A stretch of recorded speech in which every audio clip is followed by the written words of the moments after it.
మన ప్రభువును రక్షకుడైనటువంటి యేసుక్రీస్తు నామమున మీ అందరికీ మా హృదయపూర్వక వందనాలు తెలియచేస్తూ మరి యొక్క సమయమందు మరి మన యొక్క జీవితంలో ఆ భక్తి అనేటువంటిది చాలా ప్రాముఖ్యమైనటువంటిది.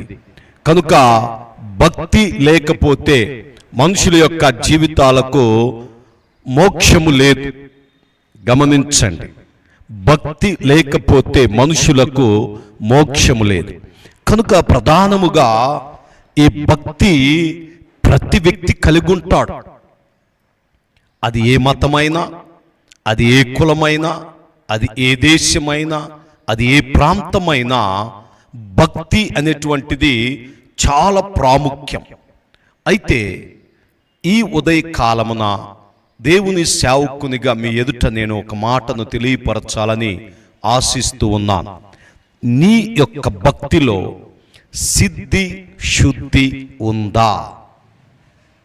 ఏంటి పాస్టర్ గారు ఇలా అడుగుతున్నారు? భక్తిలో సిద్ధి శుద్ధి ఏమిటి అని మీరు అనుకుంటున్నారా? వాస్తవంగా చాలామందికి భక్తి ఉంటుంది, కానీ భక్తిలో సిద్ధపాటు ఉండదు.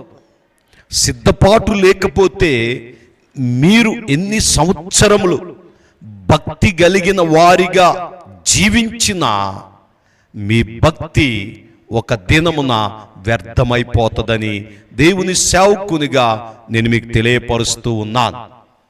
ఎందుకంటే భక్తిలో సిద్ధపాటు అనేటువంటిది చాలా అవసరం. సిద్ధపాటు లేకపోతే నీ భక్తి వ్యర్థము సుమా.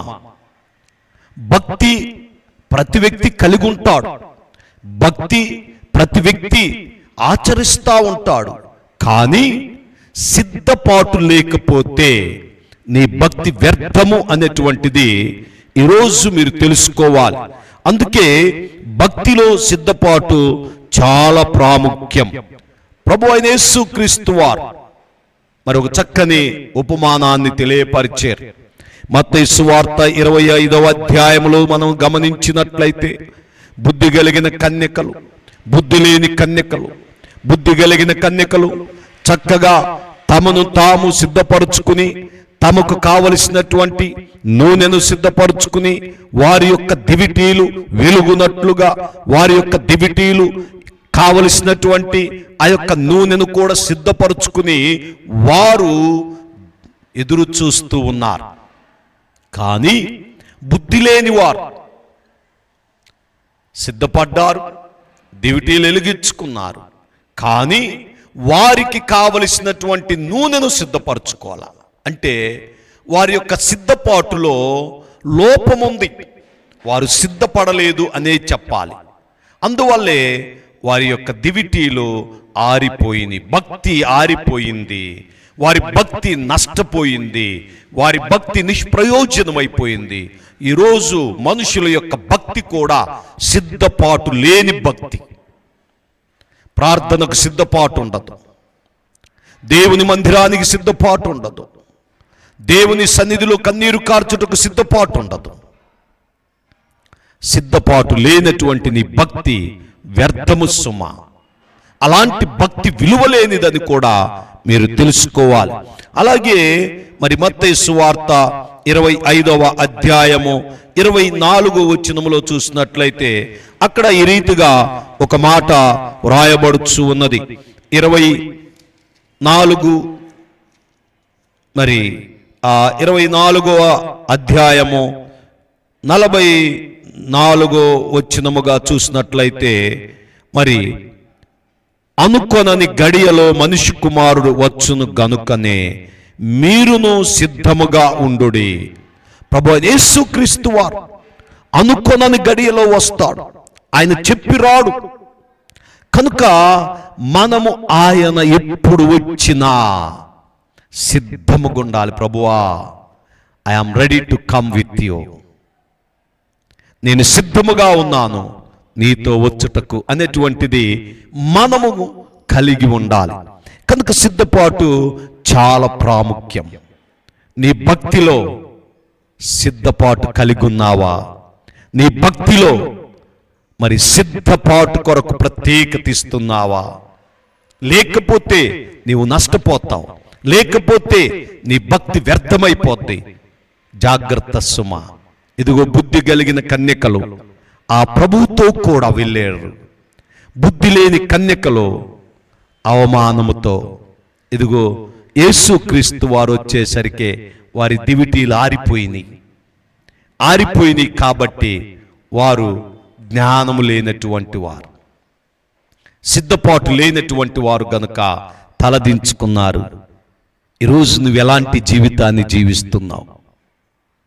యేసుతో కూడా ఉండేటువంటి ఒక మంచి జీవితాన్ని కలిగి ఉండటానికి మీరు సిద్ధపడండి. అలాగే రెండవదిగా శుద్ధి చాలా ప్రాముఖ్యమండి. ఈ శుద్ధి లేకపోతే మనము ఎప్పుడు పాపులుగానే ఉంటాం. ప్రతిదినం ఏదో ఒక పాపం, ప్రతిదినం ఏదో ఒక అనాలోచన, ప్రతిదినం మనలను ఏదో ఒక తప్పులోనికి సాతానుగాడు నడిపిస్తూ ఉంటాడు. అయితే ప్రతిదినం మనము దేవుని దగ్గర పాప క్షమాపణ పొందాలి. దేవా, ఈ దినం నేనేమైనా పాపము చేసుంటే నన్ను క్షమించు. మనలను మనము శుద్ధి చేసుకోవాలి. పరిశుద్ధ గ్రంథములో చూసినట్లయితే 119వ కీర్తన 9వ వచనం మనందరికి తెలిసినటువంటి లేఖన భాగము. యవనస్తులు దేని చేత వారి నడతను శుద్ధి చేసుకుందరు? దేని చేత? వాక్యం చెప్పుచున్నది, మరి నీ వాక్యమును బట్టి దానిని జాగ్రత్తగా చూచుకొనుట చేతనే కదా. యవనులు దేని చేత తమ నడత శుద్ధి పరుచుకొందురు? శుద్ధి. ఈరోజు నా ప్రియ యవనస్తుడా, నా యవనస్తురాలా, నీవు శుద్ధి చేసుకుంటున్నావా? నీ నడతను, నీ ప్రవర్తనను, నీ హృదయాన్ని, నీ జీవితాన్ని నీవు శుద్ధిపరచుకోవాలి. ఎందుకంటే ఏదో భక్తి అంటే బైబిల్ పట్టుకుని పోవటం కాదమ్మా అయ్యా. భక్తి అంటే ఏదో చర్చికి పోయి రావడం కాదు, కానీ వాక్యమును బట్టి మన నడతను, ప్రవర్తనను శుద్ధి చేసుకోవాలి. ఎప్పుడైతే మనలను మనము శుద్ధి చేసుకుంటామో అప్పుడే మన జీవితానికి కావలసినటువంటి ఒక పరిశుద్ధత లభించింది. ప్రవక్త అయినటువంటి యెషయా మరి ప్రవచిస్తున్నటువంటి ఒక లేఖన భాగాన్ని కూడా మనము గమనించినట్లయితే యెషయా గ్రంథం 1వ అధ్యాయం మరి 16వ వచనములో మరి మనం మిమ్మును కడుగుకొనుడి, శుద్ధి చేసుకొనుడి, మీ దుష్క్రియలు నాకు కనబడకుండా వాటిని తొలగించుడి. మిమ్మును కడుగుకొనుడి. ఈరోజు ఎంతమంది మరి అంట్లు అనగా వెజల్స్, పనిముట్లు కడక్కోకుండా వంట వండుతున్నారు? ఎంతమంది కడగకోకుండా మరి మంచినీళ్ళ కుండలో మంచినీళ్ళు పోస్తున్నారు? ఒక్కసారి ప్రశ్న వేసుకోండి, పరిశీలన చేసుకోండి. కడగకోకుండా ఏదైనా వండితే అది పాడైపోతుంది. కడగకోకుండా నీవు కుండలో ఎంత విలువైన నీళ్లు పోసినా అవి మలినముతో ఉంటాయి. అందుకనే శుద్ధి అనేటువంటిది చాలా ప్రాముఖ్యం. మిమ్మును కడుగుకొనుడి, శుద్ధి చేసుకొనుడి. ఈరోజు దేవుని సన్నిధిలో ప్రార్థన అనే వాక్యము చేత, ప్రార్థన చేత మనలను మనము కడుగుకోవాలి. వాక్యము చేత మనలను శుద్ధి చేసుకోవాలి.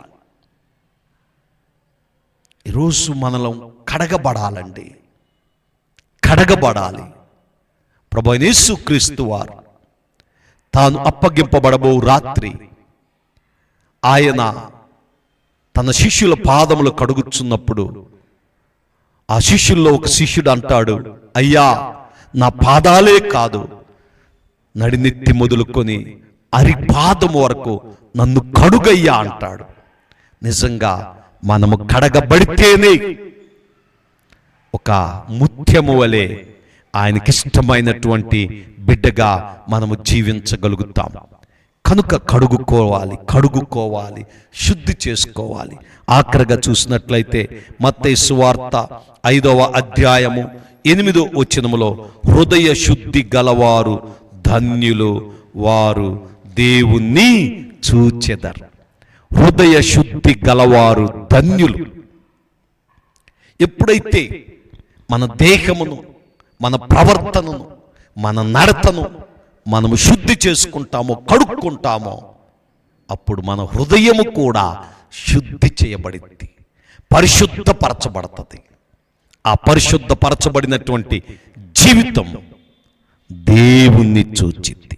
హృదయ శుద్ధి గలవారు ధన్యులు, వారు దేవుణ్ణి చూచెదరు. ఈ భక్తి ఎందుకు అంటే దేవుణ్ణి చూడటానికి. ఈ ప్రయాసం ఎందుకు అంటే దేవునితో గడపడానికి. కనుక ఈ సమయమందు దేవుని సేవకునిగా మీ ఎదుట పెట్టుచున్నటువంటి దేవుని మాటలను మంచి మనసుతో స్వీకరించి సిద్ధపడండి, శుద్ధి చేసుకోండి, ఆ దేవుణ్ణి చూడండి. ఆ దేవుని యొద్ద ఉండుటకు మనలను మనము సిద్ధపరచుకుందాం. దేవుడు తన మాటలు మన వినికిలో దీవించి ఆశీర్వదించును గాక. ఆమేన్. God bless you.